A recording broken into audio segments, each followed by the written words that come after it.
inaasahan o sadyang pinilit kinalalagyan ngayon. Di naman kasi ako nabighani sa kaniya noon.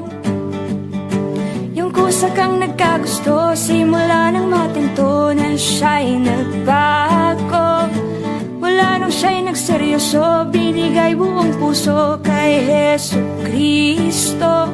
Ayokong lumayo sa plano mo, dahil the best yung galing sa'yo. Ayokong lumayo sa kalooban mo.